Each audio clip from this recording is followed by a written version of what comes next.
Сайн байцгаана уу? За энэ өглөө магадгүй хамгийн сүүлийн хөтөн өдрүүд байх шиг байна.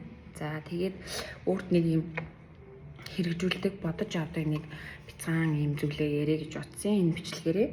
Тэгээд дэмжиж одоо subscribe дарж байгаа хүмүүстээ баярлалаа. За тэгээд амьдралыг ер нь ингээд стресс багтай. За ялангуяа эмэгтэйчүүдэд одоо хэрэгтэй зүйл юу байдаг вэ гэхээр одоо гэр бүлтэй гэрэлсэн эмэгтэйгийн зүгээс миний хувьд одоо би ч 2 хүүхэдтэй тэгээд гэрэлчихсэн хөртөө ийм хүн байгаа. Тэгэхээр ийм нөхцөлд одоо бидний амьдралыг хялбаршуулж идэг нэг зүйл байдаг.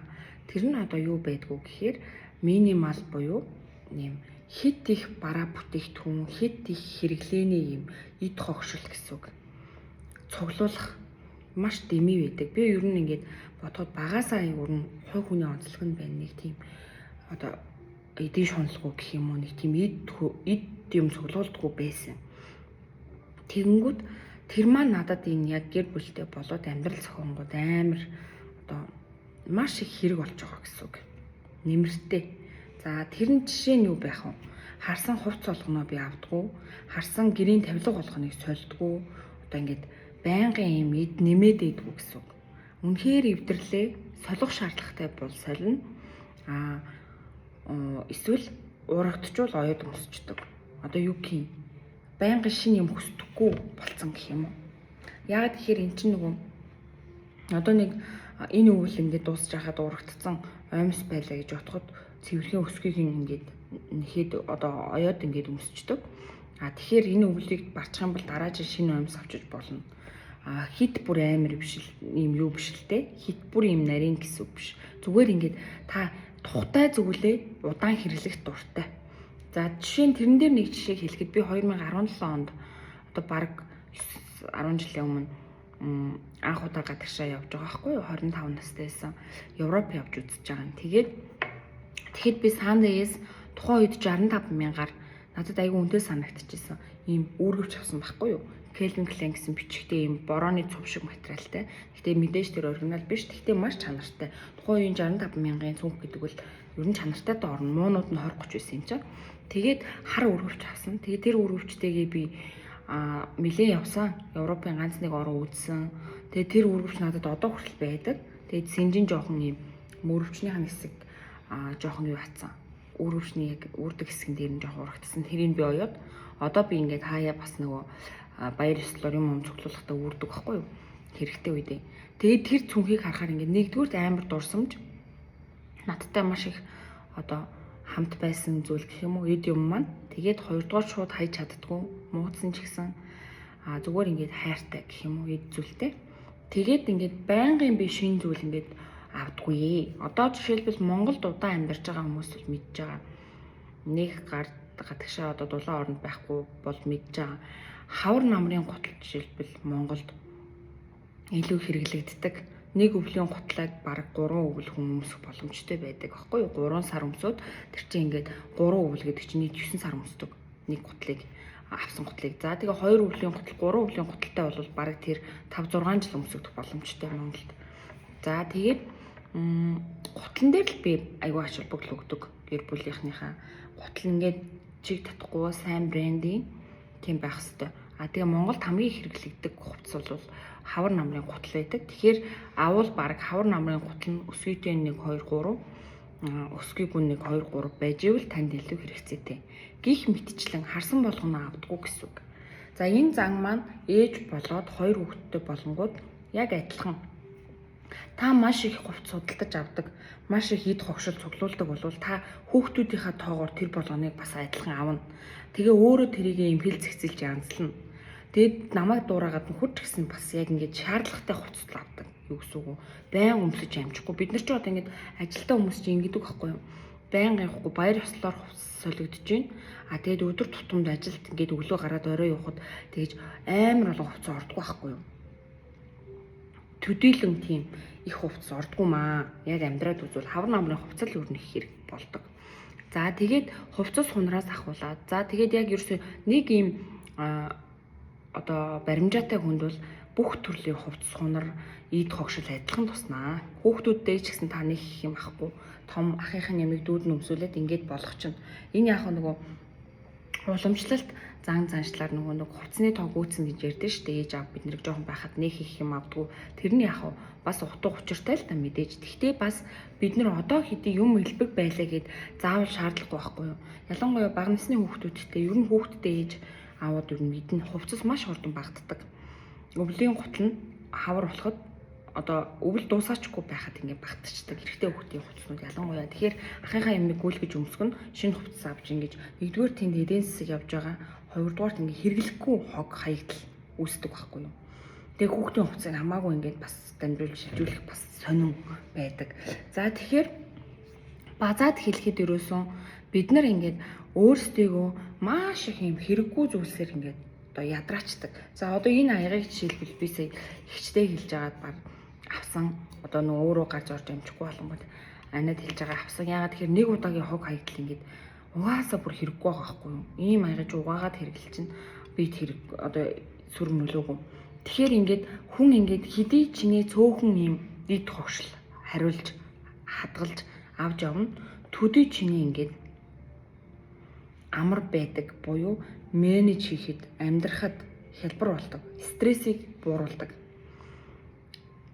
Маш их бууруулдаг. Онц шаардлагагүй. За тэгээд энэ бодол нь энэ хэрэглээ цомхон байх бодол нь хамгийн чухал нэг аргумент байгаа. Таны толгой доторх эмх цэгцээс эхэлдэг. За толгой доторх эмх цэгц гэдэг нь хэрэггүй харилцаа. Өөртөө ямар ч одоо эерэг нөлөөгүй хүмүүсээс найз гэж андуурч авсан хүрээллээс. За эсвэл даган дураад хий хоосон одоо таныг хэрэггүй зүйлсэд уруу татдаг тийм хэрэггүй хүмүүс ч гэсэн энд орно.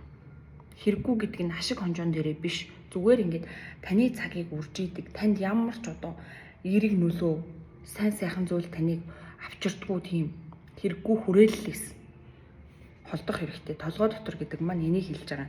Ганцхан эд хогшил энд орохгүй. Бодож байгаа бодол, тойрон хүрээлж байгаа хүмүүс бас ордог. За тэгэнгүүт таныг нөлөөгүй хүмүүс ингээд хийх хоосон дүр үсгсэн хэлбэр хөөсөн тийм хүрээлэлд та байгаа бол тэр хүрээллээ ч гэсэн орхих болсон. Хүрээллээ солих гэдэг нэг үг гарсан ш сүүлийн үед. Тэгэхээр энэ хүрээллийг сольж болдгоо. Тэгэхээр танд ямар ч өгөөжгүй, ашиггүй, одоо хөгжил дэвшилгүй ашиггүй гэж хэлж байгаа шүү. Тийм таны цагийг үрсэн, хий хоосон зүйл таныг урайлсан, хэлбэр хөөсөн, эдийн засаг, сэтгэл зүйн хувьд гэмтээдэг, шантраадаг, шархлуулдаг тийм хүрээлтээсээ та гараа. Тэрний оронд ганцаараа байсан баг хамаагүй дээр байдаг. Гэхдээ надад тийм токсик хүрээлэл байгаагүй л дээ. Анханасаа нөгөө өөрөө мэдчихсэн, мэддэг учраас нэг тийм тохиолдог. Гэхдээ хараад байхад хүүхдүүд бас заримдаа ингээд өөрийнх нь байх газар биш байхыг мэдсээр байж иж байгаад 2-3 жилийн алдаад байна. Тэрний оронд өөрийнхөө замыг өгөөд өөрийгөө хөгжүүлээ. Өөртөө тийм vibe нийлдэг, энерги тохирдог хүмүүстэйг найзлаад явбал илүү гоё өнгөлж цэцэг орноо, цэцэг шиг өнгө орноо, цэцгэл нэ хөгжнөө гэсэн санаагаар хэлж байгаа юм. За тэгээд зөв хүрээлэлтэй байгаад ирэнгүүт хүн угаасаа тийм нэг юм эд хогшлоор өөрийгөө ингэж тойруулах нь багасна. Сэтгэл санаа дүүрэн болчихно гэсэн үг. Сэтгэл зүйн хувьд ингээд сэтгэл ханамжтай болно. За тэгээд ингээд өөрийнхөө тусгаар тогтнолыг ингээд сайхан баттгаад өөртөө тухтай байвал одоо илүү дутуу юмд нэх юуха болчт юм шиг санагдсан. Автхан.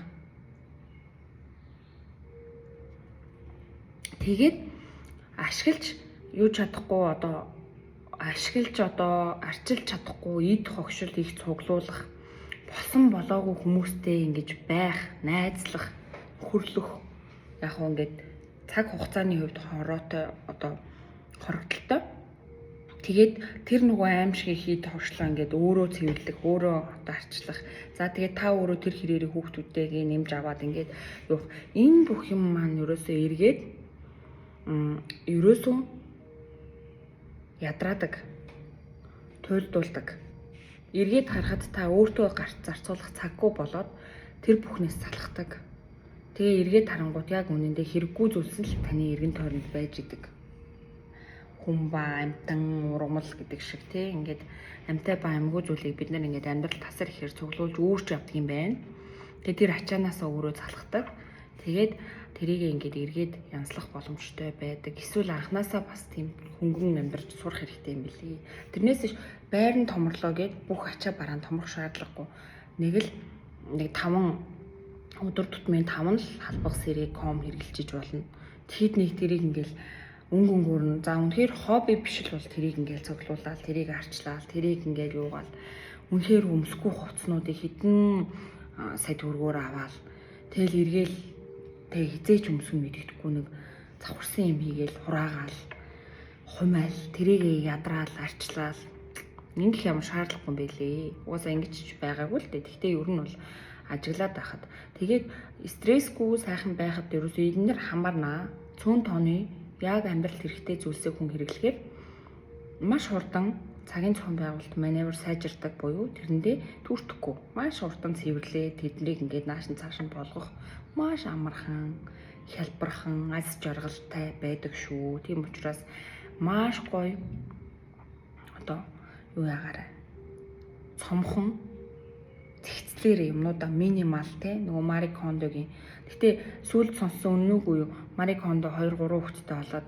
минимал гэдэг зүйл байдгүй юм байна гэж бичсэн гэсэн. Гэхдээ хүүхдийн тоглоомыг ч гэсэн одоо ингэж эдитэлж янзлж болдог зэгцэлж болдог.